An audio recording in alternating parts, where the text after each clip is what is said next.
पुण्यामध्ये बरेच कार्यक्रम आहेत, परंतु एक आता कराडला लग्न असल्यामुळं त्यांना विचारून मी या इकडे निघालो. एकनाथराव शिंदे त्यांच्याबरोबर आहेत. स्वतः देवेंद्र फडणवीस साहेब सकाळच्या कार्यक्रमाला होते, पण नंतर आज सभागृहाचा ह्या आठवड्यातला शेवटचा दिवस असल्यामुळं तेही एक कार्यक्रम उरकून शहासाहेबांची परवानगी घेऊन तिकडे गेले.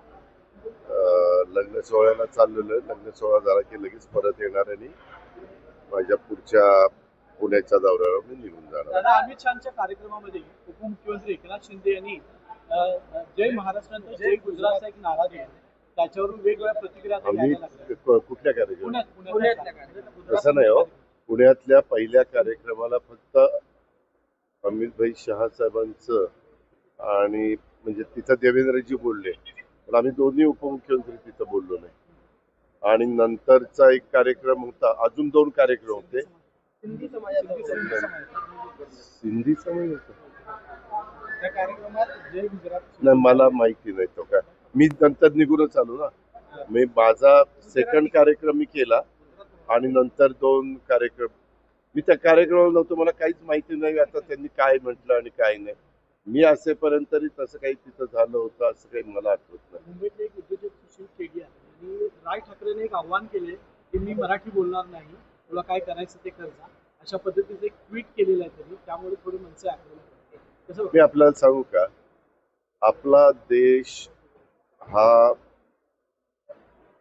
अनेक जातीमध्ये, अनेक धर्मामध्ये, अनेक पंथामध्ये विखुरला गेलेला देश आहे. अनेक महत्वाच्या भाषा आपल्या देशामध्ये बोलल्या जातात. तुम्हाला तर माहिती आहे, 14 महत्वाच्या भाषा त्या ठिकाणी उल्लेख केला जातो. आणि प्रत्येक राज्यातली मातृभाषा कोणती ना कोणती आहे. आपल्या राज्यातली मातृभाषा ही मराठी आहे. मराठी मातृभाषा आहे. इतके दिवस आपण अनेक जण महाराष्ट्रीयन लोक प्रयत्न करत होतो की हिला अभिजात भाषेचा दर्जा मिळावा.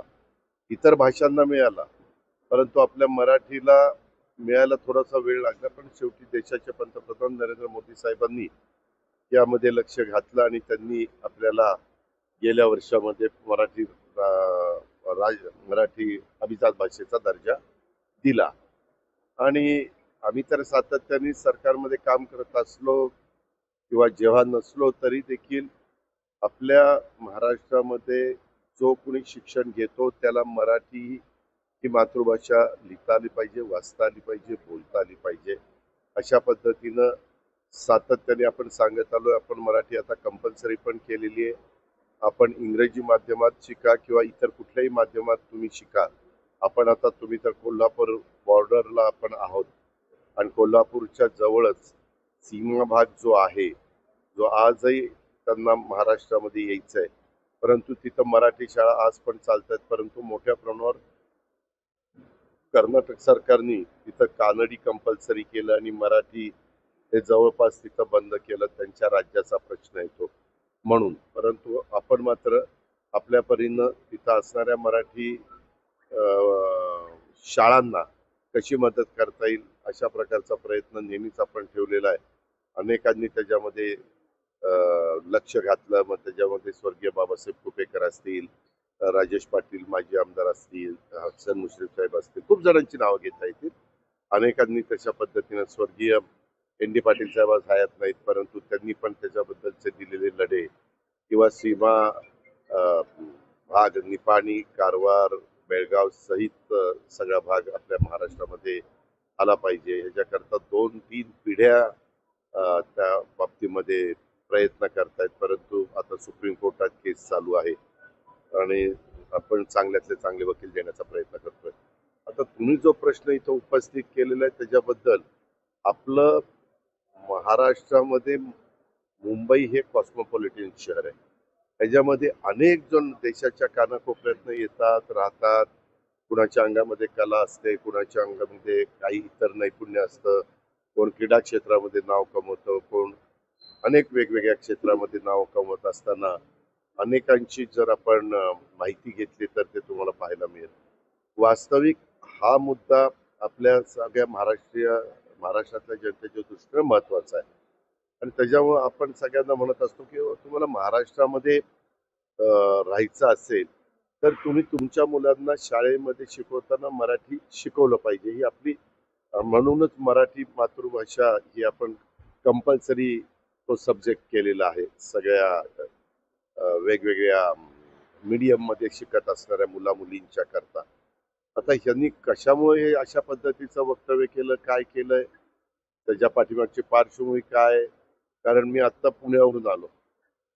पत्रकार मित्रांनो, काल परवा 2-3 दिवसापूर्वी पुण्यामध्ये जी घटना घडली, त्याच्याबद्दल मी त्या दिवशी मुंबईत होतो. आम्ही सगळेच मुंबईत होतो अधिवेशन चालू असल्यामुळं. परंतु आज मी ब्रीफिंग घेतलं वरिष्ठ पोलीस अधिकाऱ्यांच्याकडनं. तर त्याच्यातनं वेगळंच काही बाहेर येतंय. म्हणजे कुठला जो विनयभंगाचा प्रकार झालाय त्याच्याबद्दल. हां? डिलिव्हरी हा डिलिव्हरीच्या संदर्भात कोंडव्याची केस. परंतु अजून आज आता रात्री पण ह्यांचा टेक ऑफ झाल्यानंतर पण अ, आता बंदोबस्त काही आहे, परंतु काही वरिष्ठ अधिकारी त्याच्यामध्ये खोलात जाणार आहेत. मी आजचा लग्नाचा कार्यक्रम झाला की लगेचच मी परत पुण्याला जातोय. उद्या सकाळी मला त्याच्याबद्दलची माहिती मिळेल. पण कुठलीही घटना घडली तर पत्रकार मित्रांनो, आता मलाही माहिती नाही ते काय एकनाथराव शिंदे साहेब बोलले ते, किंवा आता कोण केडिया का काय करायचं, तुम्ही त्या ठिकाणी त्याने काय ट्विट केलेलं तर सगळं जगजाहीरच असेल.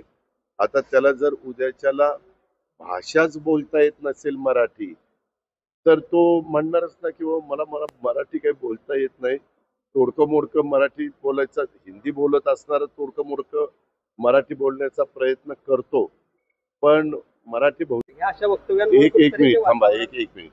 तुम्ही पत्रकार मित्रांनो, कुठल्या गोष्टीला किती महत्व द्यायचं त्यालाही काही मर्यादा आहे.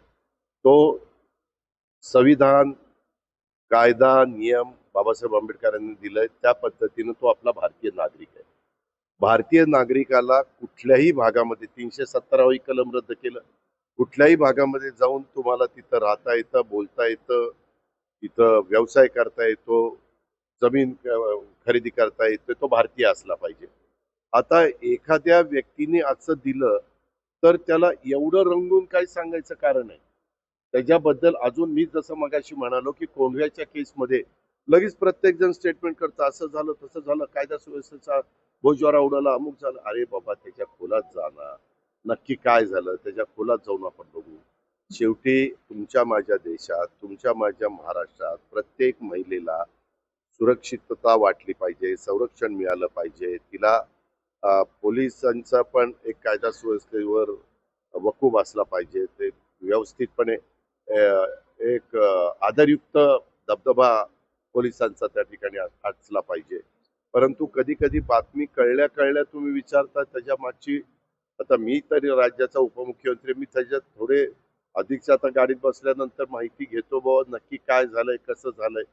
परंतु असे अनेक लोक मुंबईमध्ये आहेत, आमच्या पण बघण्यात आहे की ते मुंबईमध्ये राहतात, परंतु दुर्दैवाने आजपर्यंत ते समजून मराठी भाषा घेऊ शकलेत, परंतु त्यांना बोलता येत नाही.